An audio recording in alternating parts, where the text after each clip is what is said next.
ఇక చాలా మందికి పరిచయమైన మంతెన సత్యనారాయణ రాజు ఆశ్రమం అయితే ప్రస్తుతం ఎలా ఉంది మీకు చూపిస్తున్నాం. అక్కడ కరకట్ట అయితే లీకేజ్ కు గురైంది.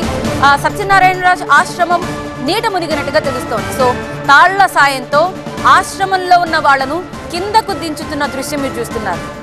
మంతెన సత్యనారాయణ ఆశ్రమం అంటే చాలా మంది పెద్దవాళ్ళు వెళ్తూ ఉంటారు. కొన్ని నెలల పాటు అక్కడే ఆహార నియమాలు పాటించడానికి వెళ్తూ ఉంటారు. తమలో ఉన్న దీర్ఘకాలిక సమస్యలకు పరిష్కారం దిశగా ఇక్కడికి వచ్చి జాయిన్ అవుతూ ఉంటారు. కానీ ప్రస్తుతం అక్కడ లీకేజ్ అవ్వడంతో మొత్తం ఆశ్రమం నీట మునిగింది. మాక్సిమం కింద వాటర్ ఉంది. సో వారందరినీ కూడా బయటకు తీసుకురావడానికి ఎలా అష్ట కష్టాలు పడుతున్నారో మనం చూస్తున్నాం. పెద్దవారైనా కూడా వారిని కూడా తాళ్ల సాయంతో మాత్రమే కిందకు దించే పరిస్థితి మనకు కనిపిస్తోంది. సో మెట్ల మార్గం బహుశా వాటర్ వచ్చి ఉండొచ్చు, అందుకనే వాళ్ళని తాళ్ల సాయంతో బాల్కనీల నుంచి కిందకు తీసుకొస్తున్న దృశ్యం మనకు కనిపిస్తోంది. సో సురక్షిత ప్రాంతాలకు వెళ్లిపోతున్నారు అందులోని ఆశ్రమ వాసులు. సో విజయవాడ తాడేపల్లిలోని మంతెన సత్యనారాయణ ఆశ్రమం నీట మునిగింది. కరకట్ట దగ్గర భారీగా నీళ్లు లీక్ అవుతున్నాయి. ఆశ్రమంలో ఉన్న వాళ్లను తాళ్ల సాయంతో కిందకు దింపుతున్నారు.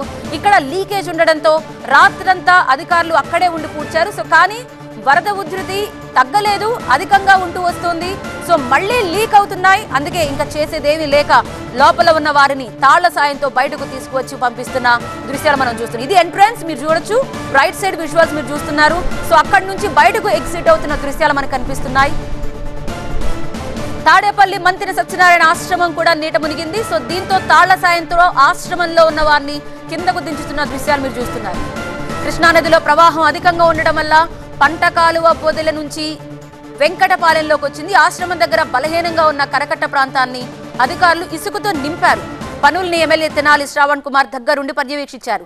లీకేజ్ అరికట్టేందుకు స్థానికులు ఇనుప బోర్డులు కూడా తెచ్చారు. కరకట్ట లీకేజ్ ప్రాంతానికి మంత్రి నిమ్మల రామానాయుడు, సిఆర్డీఏ కమిషనర్ కాటమనేని భాస్కర్ కూడా వచ్చారు.